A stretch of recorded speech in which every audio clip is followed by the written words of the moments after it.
Across the country, school resource officers play a critical role in students' lives. They are the first line of defense in any crisis situation, and they have to be ready to act quickly for the students that they support. I want to bring in Officer Richard Craig for a deeper discussion on this. He's the lead officer at Avon Schools Police Department in Indiana. He was actually named School Resource Officer of the Year for Region 5 by the National Association of School Resource Officers.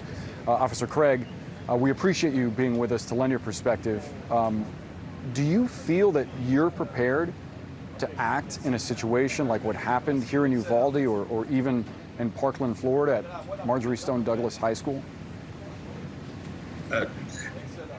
You hope that an incident like that never occurs. I mean, we're talking about the unspeakable, but you do have to be prepared for the what if. And I say it each and every day, and that's where my head is at. I'm constantly, as I'm walking through the halls of the school, building relationships with students.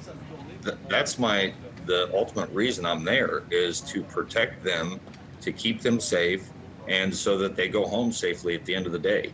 So I am prepared to run towards any threat that comes towards the way of my students. Absolutely. Officer, it's obvious that you take your role as an SRO very seriously. What do you want parents to know about the work you do, how you view what you do for their children? I imagine there's a lot of parents out there hearing about some of what happened here at the school, and they may have some concerns. Absolutely. And the thing is, the role of an SRO, if it's done properly, NASRO, the National Association of School Resource Officers, that follows a triad model. And that, pardon me, that's being a mentor, counselor, teacher. Law enforcement's really should be the smallest part of the job.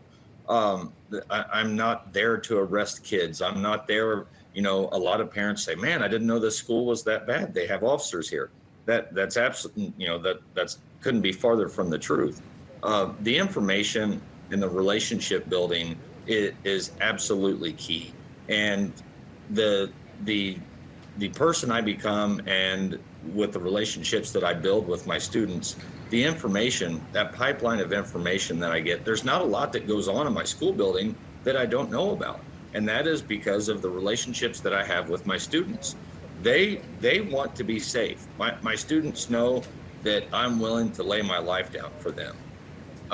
However, they don't want to make me do so if they can avoid it. So if there is something that is, there's a red flag from a student, or another student has talking about, possibly shooting up a school building or something of that nature, I'm they know that they can come to me and talk to me about that, and they do frequently. Being an that SRO. Trust that you speak of.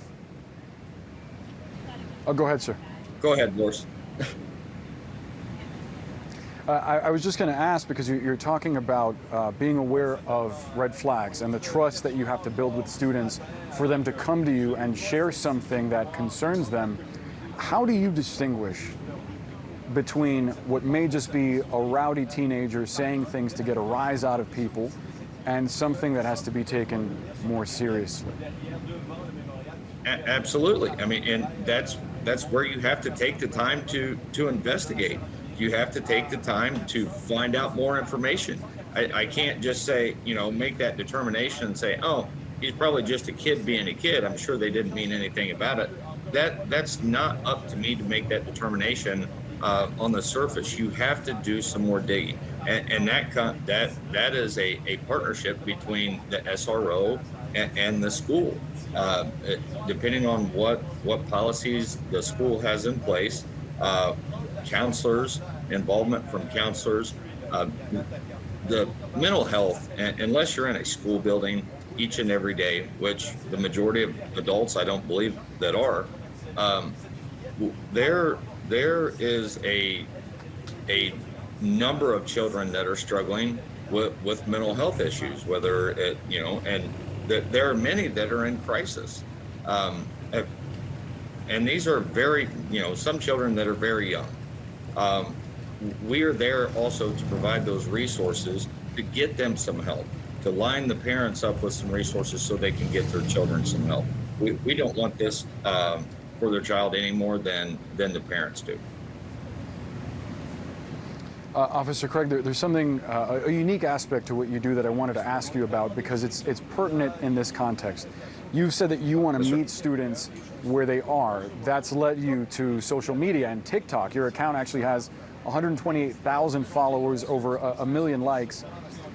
It stands out to me that there were signs that the shooter in this case posted on social media, and that perhaps if investigators or community members could have been more engaged and seen these red flags, if they had been alerted to them, something may have been done to prevent this tragedy. Would you recommend for other SROs who may feel too old or unfamiliar with these online platforms to dive deeper into them, and perhaps for members of the school administration to do the same?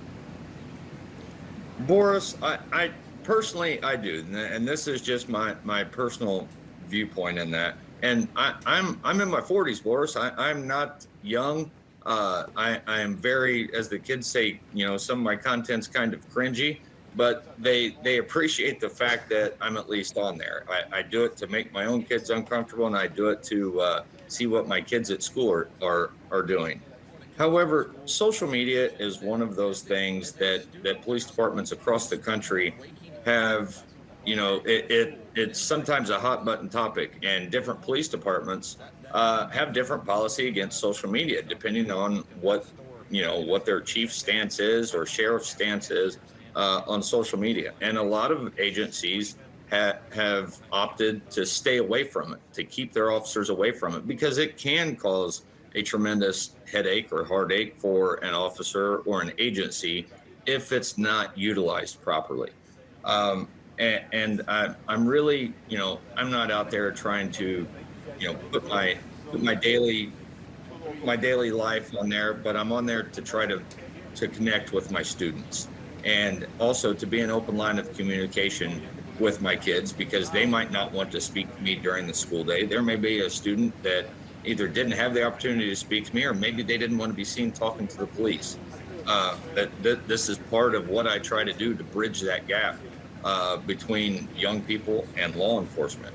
But more so than that, it's just another avenue I can use to, if a kid sees something, they want to say something, they can contact me on social media as well.